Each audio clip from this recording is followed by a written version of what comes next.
신앙을 자기 야망의 도구 삼는 시대에 띄우는 마지막 청년 서신, 인간의 일생, 이재철 지음. 홀로 더불어.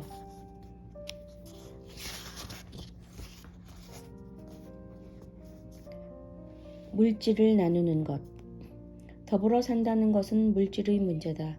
더불어 살기 위해서는 어떤 형태로든 물질의 나눔을 수반하게 마련이다. 누가복음 10장엔 그 유명한 사마리아인의 비유가 소개되고 있다.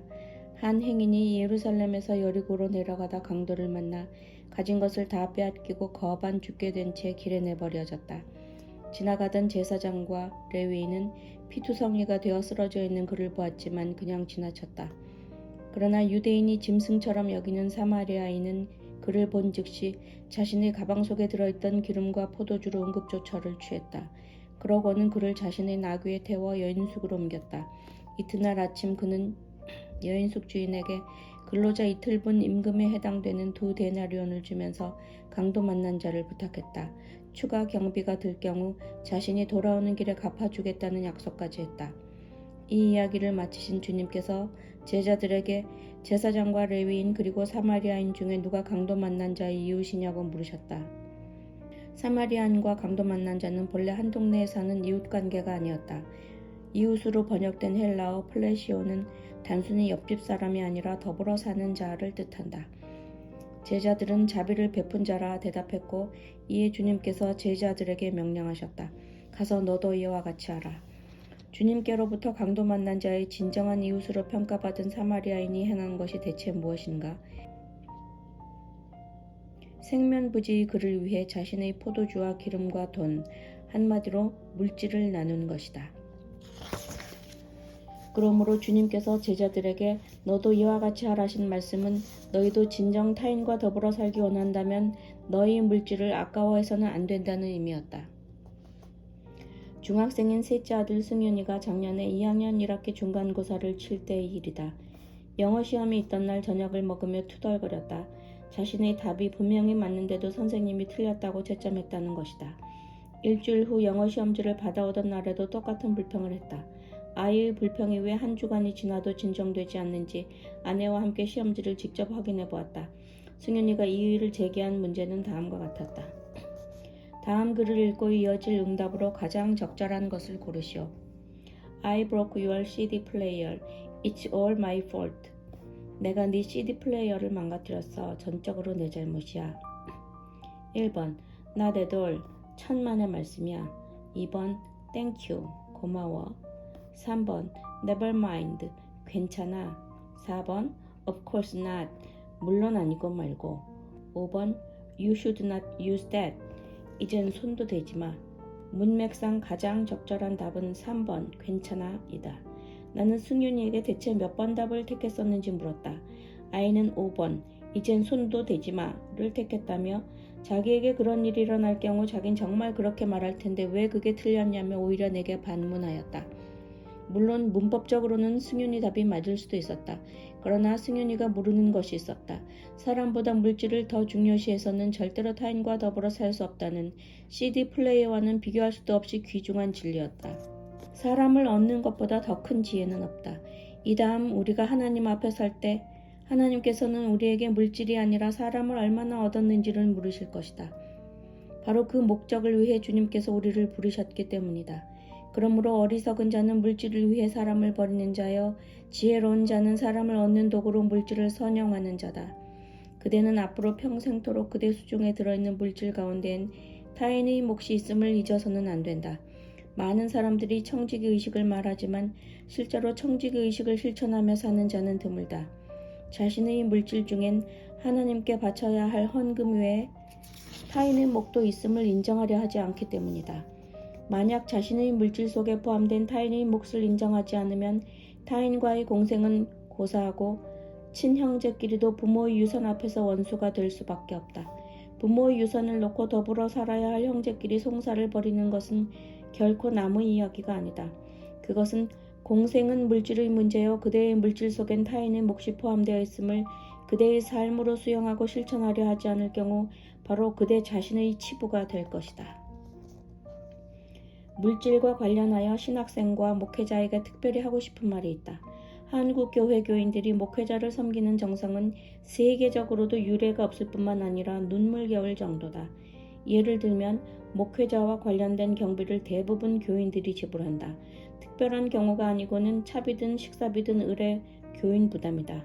따라서 신학교에 입학하여 전도사로 호칭되는 순간부터 대접받기 시작한 목회자는 얼마 지나지 않아 교인들의 대접을 당연시하게 된다. 교회로부터 봉급 외에 주택비와 차량 유지비 등 각종 명목의 수당을 지급받으면서도 막상 교인들과의 만남에서는 자기 돈을 쓸 필요도 없고 쓸 생각조차 않게 되는 것이다.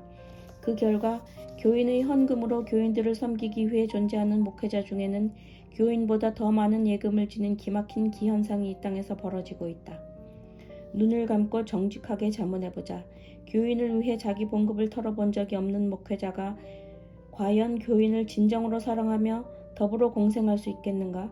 그를 통해, 그의 설교를 통해 가서 너도 이와 같이 하라 명령하신 주님께서 역사하시겠는가? 목회자의 재산은 결코 예금 통장이 아니다. 목회자의 재산은 무엇이든 주님께서 주신 것을 교인과 더불어 나누는 공생심이다. 마음으로 사람을 품는 것. 공생이란 궁극적으로 마음의 문제다. 마음으로 사람을 품지 못하면 아무리 군중 속에 쌓여있다 한들 실은 누구와도 더불어 사는 것이 아니다. 작년 3월 초 프랑스의 유명한 요리사 베르나르 루아조가 엽총으로 자살하였다. 그가 얼마나 유명한 요리사였는지 그가 자살하던 날 프랑스의 텔레비전 방송국들이 정규 뉴스 시간에 그의 자살 소식을 보도했고 며칠 후 그에 대한 특집 다큐멘터리가 방영될 정도였다. 프랑스의 세계적인 타이어 회사 미슐랭은 매해 프랑스 모든 식당을 등급별로 평가한 식당 안내서 기드 미슐랭을 출간하는데 베르나르 루아조가 경영하는 식당은 지난 27년간 줄곧 최고 등급인 별 3개의 평가를 받아왔었다. 그런데 웬일인지 올해 초에 발간된 그 안내서엔 그의 식당이 2등급이나 강등, 별 1개로 떨어져 있었다. 이에 수치심을 이기지 못한 그는 자살로 생을 마감해버렸다. 인간의 육체는 세월이 흐르면 쇠하게 마련이기에 인간의 능력 또한 나이가 들수록 감퇴할 수밖에 없다. 아무리 솜씨가 좋다 한들 한평생 정상의 자리를 지킬 수는 없는 법이다. 장장 27년간이나 프랑스에서 최고의 요리사로 군림했다면 그것만으로도 얼마나 감사한 일인가. 나이 들어 비록 별 1개의 등급으로 떨어졌을지라도 평생 최고의 요리사로 살아온 자신의 경륜과 솜씨로 타인에게 봉사하며 타인과 더불어 노후를 즐기며 사는 길은 얼마든지 있을 것이다. 그럼에도 별 2개를 잃었다 하여 그는 자신의 생 자체를 포기해버렸다. 결국 그의 마음속엔 자기 외엔 아무도 없었던 셈이요. 그는 평생 자신의 식당에서 수많은 손님을 맞았지만 그 누구와도 공생하는 것은 아니었다. 참으로 불행한 일이 아닐 수 없다. 그러나 이것이 어찌 그만의 이야기이겠는가. 인도의 시크교는 처음부터 공생을 위해 태동된 종교다. 시크교의 창시자인 나나크가 태어난 인도 서북부의 펀자브는 지정학적으로 중동의 이슬람교가 힌두교의 나라인 인도로 유입된 통로였다. 따라서 펀자브에서 외래 종교인 이슬람교와 전통적인 힌두교가 가장 격렬하게 대립한 것은 어쩔 수 없는 일이었고 어릴 때부터 두 종교 간의 유혈 참극을 보며 자란 나나크가 서로 다툼 없이 함께 더불어 살자는 취지로 시크교를 만든 것은 시대적 요구에 대한 응답이었다. 이에 나나크의 주창에 동조하는 많은 사람들이 힌두교와 이슬람교로부터 시크교로 개종하였고 그들의 제일 화두는 언제나 공생이었다. 그러나 나나크가 나이 들어 임종이 가까워지자 시크교도들 사이에 심각한 대립이 일어났다. 힌두교 출신 시크교도들은 교주가 죽으면 교주의 시신을 힌두교 예법을 따라 화장하기를 주장한 반면 이슬람교에서 개종한 시크교도들은 이슬람 율법을 조차 매장하기를 고집했다. 이로 인한 양진영의 갈등이 얼마나 깊었던지 끝내 분열의 위기에까지 다다랐다. 뒤늦게 이 사실을 전해들은 나나크는 죽기 전날 밤 양진영의 대표를 불러 자기 이불 속 좌우에 각각 백합화를 가져다 두게 했다. 그리고 날이 새면 이불 속 백합꽃이 시들지 않은 쪽의 의견대로 자신의 시신을 처리할 것을 주문했다. 이튿날 새벽같이 양진영 대표가 나나크의 방에 들어가 조심스럽게 교주의 이불을 들쳤다. 교주의 시체는 간 곳 없이 전날 밤 자신들이 가져다준 백화파만 어느 쪽도 시들지 않고 싱싱한 모습 그대로 있었다. 제자들은 그제야 비로소 깨달았다. 한 이불 속의 백합화가 함께 공존하듯 자신들 역시 시크 교도로 더불어 공생해야 함에도 단지 같은 공간에서 몸으로만 동거했을 뿐 마음은 서로 배척하고 있었다는 깨달음이었다. 그때부터 그들은 마음으로 서로 받아들임으로 진정한 공생의 삶을 구현할 수 있었다. 은혜로워 보이던 신앙 공동체가 분열되는 모습을 보라. 저들이 정말 함께 신앙생활을 했던 사이인가? 믿어지지 않을 정도로 격렬하게 다툰다. 왜 그럴까?